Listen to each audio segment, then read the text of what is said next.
Maymay, binuking kung sino ang nagpapasaya sa kanyang miga na si Kim Chiu. Kim Chiu, may bagong endorsement muli kasabay ng pagkapanalo ng award. Mga veteranang aktres sa showbiz industry, umaming fan na fan ni Kim Chiu. Kim Pao, umalma sa mga patutsada ng manager ni Renz Canyo. Tara, usap ulit tayo.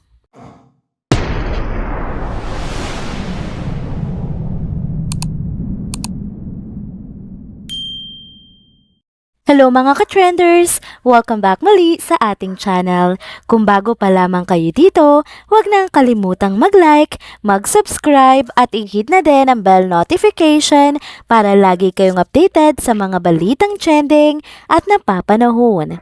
Sa isang nakakatuwang pangyayari sa selebrasyon ng Fiesta Mo sa USA, pinunyag ni Maymay Entrata ang isang bagay patungkol kina Kim Chiu at Paolo Avellino na nagpakilig sa mga tagahanga ng tambalan nilang dalawa. Kilala si Maymay bilang isa sa mga malalapit na kaibigan ni Kim Chiu sa industriya, kaya't natural lamang na maging interesado ang mga tao sa kanyang mga sinabi. Nagtrending sa social media ang isang video kung saan mapapanood ang panlalaglag di umano ni Maymay sa relasyon ni Kim at Paolo.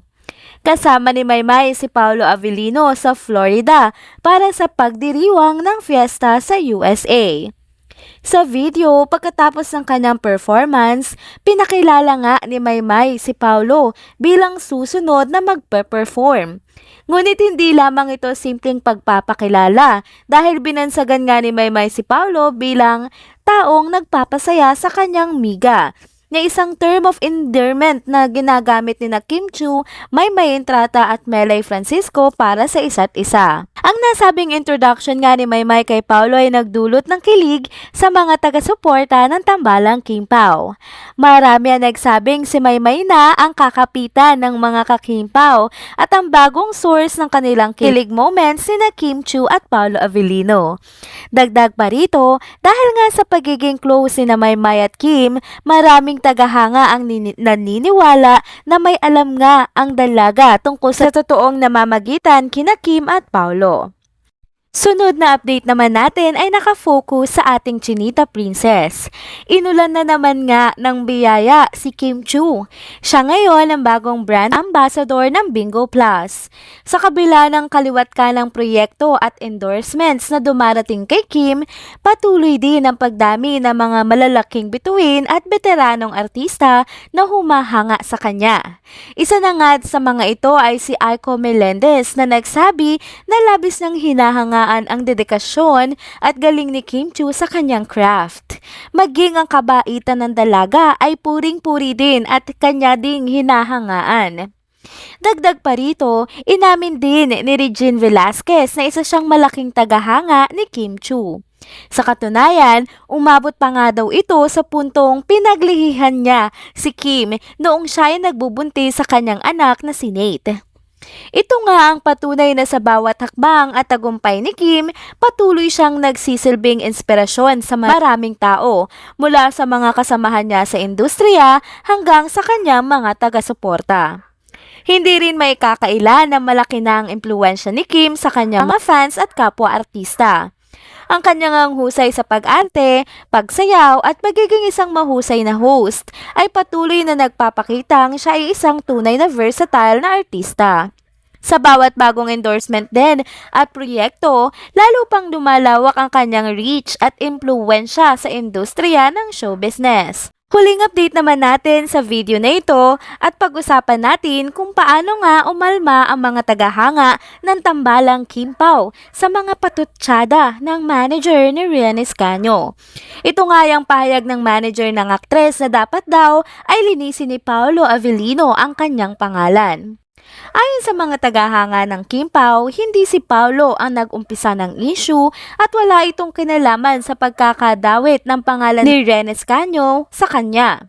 Anila, bakit uutusan ng manager ang aktor na linisin ang pangalan ng kanyang alaga? Gayong si Ren naman ang nagpa-interview at tila gustong makisawsaw sa kasikatan ng tambalang Kim Pao. Dagdag pa nga ng mga fans, si Ren Escanio mismo ang may kagustuhang magpa-interview at sinusubukang makakuha ng atensyon mula sa kasikatan ni Kim Chiu at Paolo Avellino. Dahil dito, hindi naiiwasang magkomento mga netizens at pagtanggol nga ang tambalang Kim Pao. Para sa kanila, malinaw na si Ren ang nagpasimula ng gulo at nararapat lamang na siya ang maglinis ng kanyang pangalan. Sa kabila nga ng patuloy na pagtatalo, nananatiling matatag ang suporta ng mga fans sa tambalang Kim Pao. Marami ang nag-aabang kung ano nga ang susunod na mangyayari sa kontrobersyang ito at umaasang magkakaroon na rin ng linaw ang issue sa mga darating na araw. Sa kabila ng lahat, naniniwala ang mga tagahanga na mananatiling malakas ang tambalan ni Kim at Paolo at hindi ito magpapadala sa mga intriga.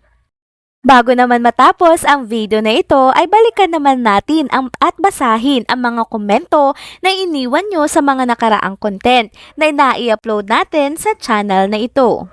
Komento ni at Angela J-WO7IM, Miss Astor, there are vloggers who showed interviews of Ren linking herself to Kim Pao. The envious, bitter, jealous, slanderous, anti-Kim Pao fans, vloggers, celebrities are the people you have to deal with about the secret girlfriend. Fake news and not the Kim Pao fans. Pao and Kim. Who do you think disgraced Pao when he and Kim have not admitted their true relationship in public when the fake news broke that time? We are not guilty, so whatever you're asking should be directed to your side of the group for transparency. Komento naman ni at user-QT5GM4TW7Z, why should Paolo be the one to do anything about this issue about Ren when Paolo is even the one who is aggrieved by this issue? He has nothing to do with Ren who claims she has a crush on him.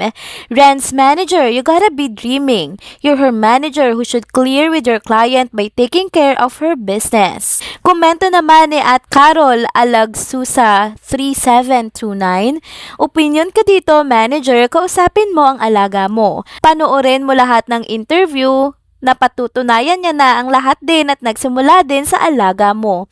Huwag mong idamay ang Kim Pao, wala silang kasalanan. Nag-umpisa lahat sa isang vlogger at hindi sa mga loving fans ng Kim Pao. Advice ko sa'yo, kausapin mo ang alaga mo or panoorin mo lahat ang kanyang interviews, okay? Thanks! Komento naman ni at Patria Lamti 8496, ikaw babae ang kumalat na girlfriend ka ni Paolo, mahiya ka naman dahil si Kim lang ang girlfriend ni Paolo at wala nang iba. Linisin mo ang sarili mong kalat dahil ikaw ang may kasalanan at wag mong ibato kay Paolo. Komento naman ni at Virginia E1980, Ren was the one who started it. She said in her interview she has a crush on Paolo. Now Paolo has to clear her name? That's bogus. Paolo doesn't have to do anything. Komento naman ni at Glitz 09FUL, linisin nila ang mga mukha nila, gagawa-gawa sila ng kwento tapos magpapalinis ng kalat nila. Masaya ang starlet na yan, wag siyang manggamit ng artista. Patunayan niyang magaling siya at nang mabawasan naman kahit papaano ang bashers niya. Kung balat sibuya siya may mga bashers, wag siyang mag-artista. Dahil ang mga artista pagalingan niya ng talent, hindi sa panggagamit ng iba para sumikat. Kung di niya kaya, uwi na lang siya sa kanila at manahimik siya para di magulo mundo niya. Hay, sakit siya sa kilay, charot, ha ha ha. Komento naman ni at Emma Lenado 7743, sino ba kasi na unang magpa-interview? May gusto kasi mapag-usapan. O ayan, pinag-usapan ka na. Sana kasi nung tinanong ka rin, nagsabi ka na agad na di si Paolo ang tinutukoy mong BF. At hello manager, ang naglilinis lang ay ang nagdudumi. Huwag nga kayong manggulo dyan ng tahimik na buhay. Hanapin nyo yung fake page na nagpakalat ng fake news, wag si Paolo. Komento naman ni at Maria Noel Samson 868, sinawsaw niya ang sarili niya, ngayon sinisisi si Paolo. Grabe ka neng, feeling sikat din no, sino ba si Ren? Komento naman ni at Shalen Penkian na 4453.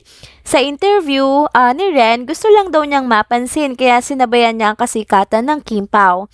Miss Arroyo, huwag niyong idiin mga Kim Pao fans at walang kinalaman sa mga issue. Natural mag-react kami dahil sa biglang lumutang yang Ren Escanio na yan na matagal na daw crush ni si Paulo at nadawit pa pangalan ni Carlo Aquino, so please stop accusing Kim Pao fans at Paulo.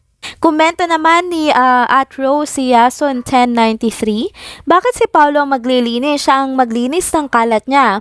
At di yan girlfriend ni Pao. Siya nagpa-interview at sa kanya mismo nanggaling na nagpapansin siya, so wag nilang isama si Pao dyan. Ang dapat pa nga mag-sorry ang babae kay Paulo at dinamay nila. Vlogger nagsabi walang alam ang fans kung walang may nagpost.